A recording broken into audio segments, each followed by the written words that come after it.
Miss Pooja, welcome to my channel. कैसे आप सभी लोग? आई होप आप सभी लोग बहुत अच्छे होंगे और अपनी स्टडी को भी बहुत अच्छे से कर रहे होंगे। लास्ट वीडियो में हमने माइटोकॉन्ड्रिया के बारे में डिस्कस किया था, डिटेल डिस्कशन हुआ था। तो आज मैं लेकर आई हूँ उस पर कुछ क्वेश्चन जो कि एग्ज़ाम ओरिएंटेड हैं और ये एनसीईआरटी बेस्ड है। ओके, जो पिछली लेक्चर में हमने जो कुछ भी सीखा था उसको कैसे एमसीक्यू या फिर क्वेश्चन के फॉर्म में कैसे हम उसको फेस करेंगे वो आज हम देखेंगे। तो let's discuss some question about mitochondria. Okay, ये जो क्वेश्चंस होंगे वो बेसिक टू मॉडरेट टेबल के क्वेश्चन होंगे और ये बहुत इजी क्वेश्चन है क्योंकि हम बेसिक से स्टार्ट कर रहे हैं, दैट्स वाई ये इजी होंगे। So let's start. Here, your first question is a mitochondria are known as। तो मैंने लास्ट लेक्चर में अपनी पहली ही स्लाइड में डिस्कस किया था कि माइटोकॉन्ड्रिया को हम और किस नेम से जानते हैं। तो हमने डिस्कस किया था it is the power house of the cell. Why we called it power house of the cell? Because in mitochondria ATP synthesized. अब एटीपी क्या है? एटीपी क्या है? एनर्जी करेंसी है, यानी कि जो माइटोकॉन्ड्रिया एनर्जी प्रोड्यूस करती है वो किस फॉर्म में होती है? एटीपी की, एडिनोसिन ट्राईफॉस्फेट। ओके, क्या होती है? Adenosine triphosphate.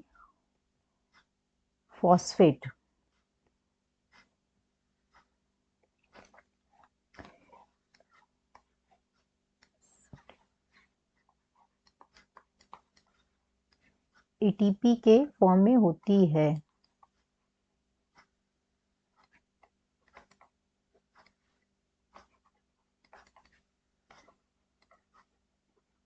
ये मैंने आपको लास्ट वीडियो में बताया था। एडिनोसिन ट्राईफॉस्फेट, इसको हम क्या कहते हैं? एनर्जी करेंसी कहते हैं। किसके रिस्पेक्ट में? माइटोकॉन्ड्रिया के रिस्पेक्ट में, क्योंकि जो वहाँ जो एटीपी जो एनर्जी प्रोड्यूस होती है वो किसके फॉर्म में होती है? एटीपी के फॉर्म में, एडिनोसिन ट्राईफॉस्फेट। दैट्स वाई हम माइटोकॉन्ड्रिया को क्या कहते हैं? Power house of the cell. तो इसमें आपका सेकेंड ऑप्शन करेक्ट होगा।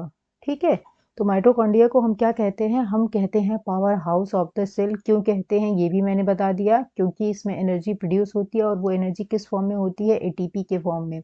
दैट्स वाई हम एटीपी को क्या कहते हैं? Energy currency of the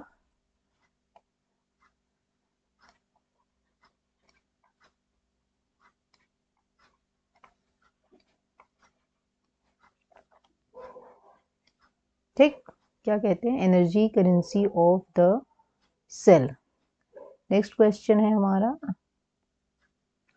the inner membrane folds of mitochondria are called. यहाँ पे आपके ऑप्शन दिए हैं thylakoid, cristae, grana and stroma. तो हम सब जानते हैं कि जो थैलेकॉइड्स है, ग्रेना है, स्ट्रोमा है, ये क्या है? ये क्लोरोप्लास्ट के पार्ट हैं, एक्सेप्ट क्रिस्टी। क्रिस्टी क्या है? ये माइटोकॉन्ड्रिया का पार्ट है। यानी कि जब हम माइटोकॉन्ड्रिया के डिटेल स्ट्रक्चर के बारे में जब हम स्टडी करते हैं तो हम जानते हैं कि जो माइटोकॉन्ड्रिया का इनर मेम्ब्रेन होता है,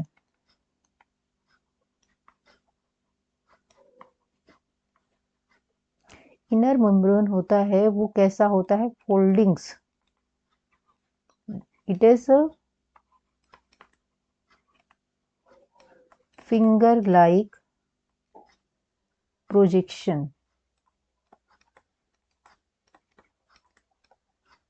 यस, माइटोकॉन्ड्रिया का जब हम डिटेल स्ट्रक्चर बना रहे थे तो मैंने आपको बताया था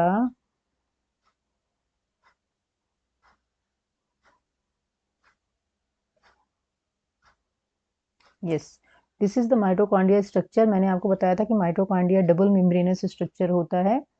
ये आपका मैंने बताया था आउटर मेम्ब्रेन है और ये मैंने आपको बताया था इनर मेम्ब्रेन है। ठीक है, तो जब मैंने बताया था जो आउटर मेम्ब्रेन होगा वो स्मूथ होगा और इसमें क्या होगा? पोरिन प्रोटीन होगा और ये फ्रीली परमेबल होगा किसके? ये स्मॉल मॉलिक्यूल के लिए। ठीक है, और जो इनर मेम्ब्रेन होगा वो कैसा होगा? वो इसमें फोल्डिंग्स पाई जाएगी और इसी फोल्डिंग्स को हम कहते हैं क्रिस्टी। ये जो फोल्डिंग्स पाई जा रही है एक फिंगर लाइक स्ट्रक्चर है, इसको हम क्या कहते हैं, फोल्डिंग्स कहते हैं। इसी पे आपकी क्रिस्टी लगी होती है। ये इसी को कहते हैं क्रिस्टी, इसी फोल्डिंग को हम क्या कहते हैं, क्रिस्टी।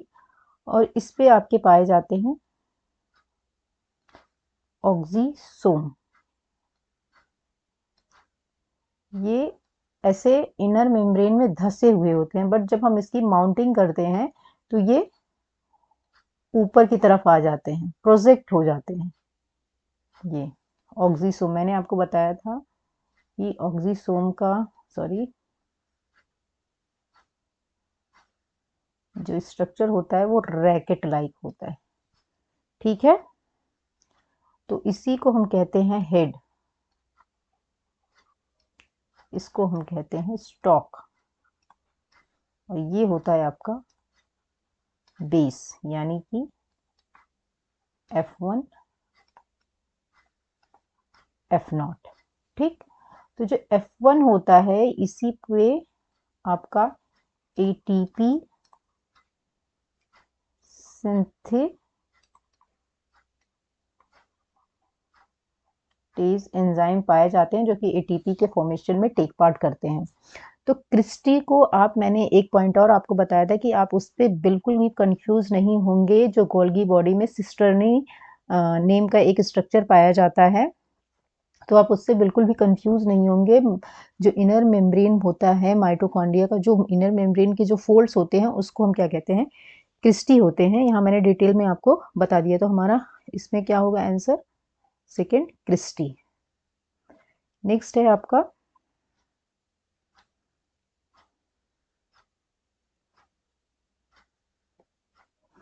नेक्स्ट क्वेश्चन है आपका, which part of mitochondria contains enzymes of Krebs cycle. मैंने आपको बताया था कि जो माइटोकॉन्ड्रिया में क्या होता है, एटीपी का सिंथेसिस होता है, यानी कि जो ग्लूकोज होता है वो CO2 H2O और बहुत सारी एनर्जी को बनाता है। जो एरोबिक रिस्पायरेशन होता है, एरोबिक रिस्पायरेशन के थ्रू जो ग्लूकोज होता है वो किस में चेंज हो जाते हैं, बाई प्रोडक्ट्स में, CO2 और H2O में। तो ये जो प्रोसेस होता है उसमें कई स्टेप्स होते हैं। पहला आपका ग्लाइकोलिसिस मैंने बताया था, क्रेब्स साइकिल मैंने बताया था, उसके बाद ETS यानी कि इलेक्ट्रॉन ट्रांसपोर्ट सिस्टम, जिसमें आपका क्रेब्स साइकिल की बात यहाँ पे की जा रही है कि which part of mitochondria contains enzymes of Krebs cycle. ठीक, तो पहला आपका ऑप्शन है outer membrane, second inter membrane, third matrix and fourth क्या है, साइटोप्लाज्म। तो इसमें आपका आंसर क्या हो जाएगा, मैट्रिक्स हो जाएगा। तो आपके जो एंजाइम, क्रेब्स साइकिल के जितने भी एंजाइम होते हैं वो कहाँ पाए जाते हैं, मैट्रिक्स में पाए जाते हैं। एक्सेप्ट मैंने दो एंजाइम्स आपको बताए थे, सक्सिनेट डिहाइड्रोजिनेज और एक साइटोक्रोम के कुछ एंजाइम्स होते हैं जो आपके पाए जाते हैं इनर मेम्ब्रेन पे। दो एंजाइम्स के नाम मैंने आपको बताए थे, जिसमें आपका सक्सिनिक डिहाइड्रोजिनेज, इस पे बहुत ज़्यादा क्वेश्चन पूछे जाते हैं एग्जाम में। तो ये पहला एंजाइम आपको जरूर याद होना चाहिए कि सारे एंजाइम्स क्रेब्स साइकिल के किस में पाए जा रहे हैं, मैट्रिक्स में, सिवाय दो के, जिसमें आपका सक्सिनिक डिहाइड्रोजिनेज बहुत ही इंपॉर्टेंट है। कौन सा, सक्सिनिक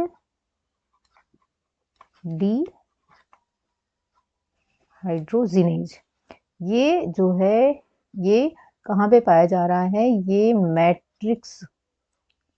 मैट्रिक्स में नहीं पाया जाता, ये पाया जाता है आपका इनर मेम्ब्रेन पे। ठीक, तो सक्सिनिक डिहाइड्रोजिनेज ऐसा एंजाइम है जो मैट्रिक्स में ना पाकर किस में पाया जा रहा है, इनर मेम्ब्रेन पे। तो सारे एंजाइम्स कहाँ पाए जा रहे हैं क्रेब्स साइकिल के, मैट्रिक्स में, बट सक्सिनिक डिहाइड्रोजिनेज कहाँ पाया जा रहा है, ये पाया जा रहा है इनर मेम्ब्रेन पे। आई होप आपको समझ में आ गया होगा। तो इसमें आपका आंसर हो जाएगा मैट्रिक्स। ठीक,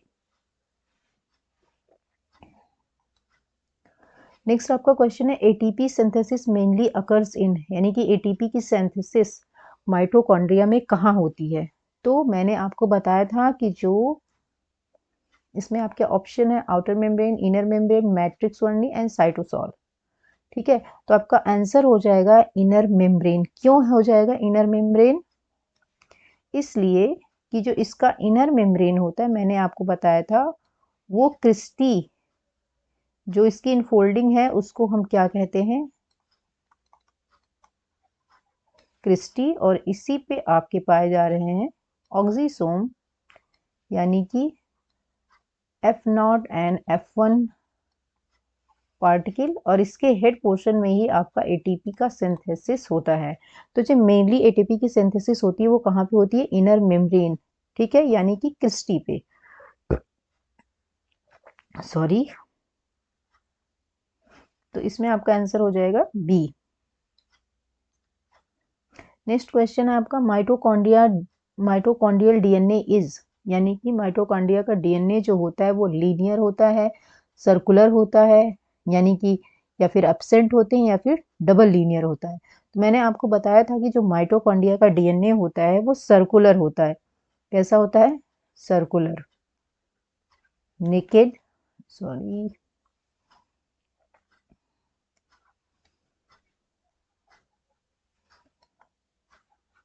naked, circular, double stranded and histone free, यानी कि इसमें हिस्टोन प्रोटीन नहीं पाया जाता है। और मैंने आपको बताया था कि ये जीसी रिच होता है, और ये किससे मिलता जुलता है? ये प्रोकैरियोटिक डीएनए, यानी कि बैक्टीरियल डीएनए से। ठीक है, तो जो माइटोकॉन्ड्रियल डीएनए होता है वो कैसा होता है? सर्कुलर होता है, नेकेड होता है, डबल स्ट्रैंडेड होता है, हिस्टोन फ्री होता है, जीसी रिच होता है, यानी कि ग्वानिन और साइटोसिन का जो कंटेंट होता है वो रिच होता है। किससे मिलता जुलता है? प्रोकैरियोटिक डीएनए, यानी कि बैक्टीरियल डीएनए से ये मेल खाता है। ठीक है, तो जो माइटोकॉन्ड्रियल डीएनए होता है वो कैसा होता है? सर्कुलर होता है। तो इसमें ऑप्शन बी सही हो जाएगा। नेक्स्ट क्वेश्चन है आपको, which cells have a maximum mitochondria? Option है आपके fat cells, muscle cells, RBC and skin cells. तो मैंने आपको बताया था कि जो मसल सेल्स होते हैं, देयर आर सम इंसेक्ट्स जिनकी फ्लाइट मसल्स में मैक्सिमम माइटोकॉन्ड्रिया के नंबर होते हैं। ठीक है, यानी कि insect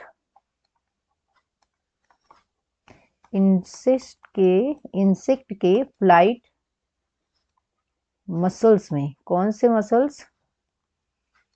striated muscle. For example मैंने आपको बताया था कॉकरोच के बारे में।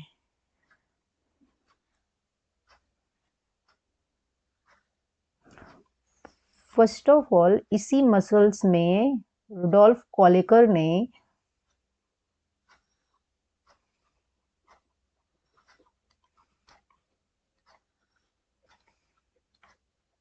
माइटोकॉन्ड्रिया की खोज की थी, यानी कि एनिमल सेल। और वो कौन सी सेल थी? स्ट्रेटेड मसल की जो सेल थी, स्ट्रेटेड मसल थी। और ये रुडोल्फ कॉलिकर ने फर्स्ट टाइम देखा था कहाँ? कॉकरोच के थाई मसल्स में। कुछ इंसेक्ट होते हैं, मैंने बताया था कि माइटोकॉन्ड्रिया के जो मैक्सिमम नंबर होते हैं वो कहाँ पाए जाते हैं? इंसेक्ट के फ्लाइट मसल में। ठीक है, तो आपका ऑप्शन हो गया बी, जो कि राइट है। सेकेंड आपका क्वेश्चन है electron transport chain occurs in, यानी कि इलेक्ट्रॉन ट्रांसपोर्ट कहाँ पर पाया जाता है? Outer membrane, inner membrane, matrix and nucleus. तो एज यू नो कि जो इलेक्ट्रॉन ट्रांसपोर्ट होता है वो कहाँ पाया जाता है? इनर मेम्ब्रेन पे। तो इसमें आपका ऑप्शन हो जाएगा बी। क्योंकि इनर मेम्ब्रेन की जो फोल्डिंग्स है उस पे ही ऑक्सीसोम्स पाए जा रहे हैं, जिसको इस फोल्डिंग को हम क्या कह रहे हैं, क्रिस्टी कह रहे हैं। और यहाँ पे आपका एटीपी पाया जाता है। एटीपीएस के जितने भी एंजाइम्स होते हैं वो यहाँ पाए जाते हैं।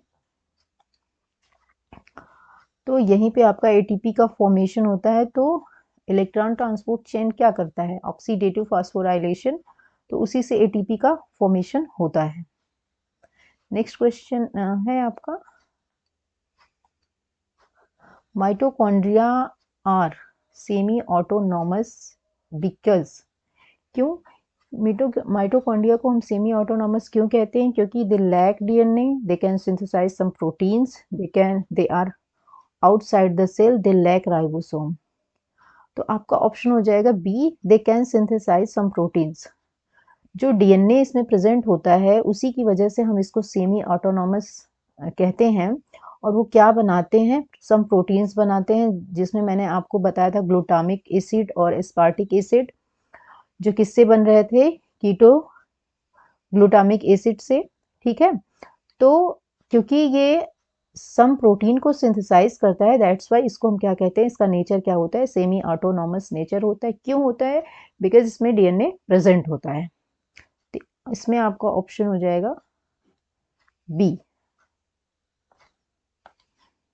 नेक्स्ट क्वेश्चन है, which process produce most ATP, यानी कि जो एटीपी, ज्यादा मात्रा में एटीपी किस प्रोसेस के थ्रू बनती है, glycolysis, Krebs cycle, oxidative phosphorylation या फिर फर्मेंटेशन। देखिए इसमें एटीपी आपके चारों ऑप्शन से बनती है, बट इसमें पूछा है कि which process produce most ATP, यानी कि ज्यादा एटीपी कौन सा प्रोसेस बनाता है। तो आपका ऑप्शन हो जाएगा ऑक्सीडेटिव फॉस्फोराइलेशन। इसमें ही एटीपी की ज्यादा मात्रा में प्रोडक्शन होता है। ग्लाइकोलिसिस में 2 एटीपी बनता है, क्रेब्स साइकिल में डायरेक्टली 2 एटीपी बनता है, फर्मेंटेशन में भी। ठीक है, तो दैट्स वाई क्योंकि ऑक्सीडेटिव फॉस्फोराइलेशन में एटीपी की सबसे ज्यादा मात्रा बनती है, इसलिए आपका ऑप्शन क्या हो जाएगा, ऑक्सीडेटिव फॉस्फोराइलेशन, यानी कि सी।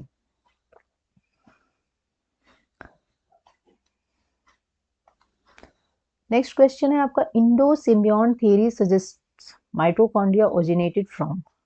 तो इंडो सिम्बियोन थ्योरी हमको ये बताती है कि जो माइटोकॉन्ड्रिया होता है उसकी ओरिजिन कहाँ से हुई है। तो इसकी ओरिजिन हुई है कहाँ से, प्रोकैरियोटिक बैक्टीरिया से, वायरस से नहीं, फंजाई से नहीं, एल्गी से नहीं, प्रोकैरियोटिक बैक्टीरिया से। मैंने आपको लेक्चर में बताया था कि जो माइटोकॉन्ड्रियल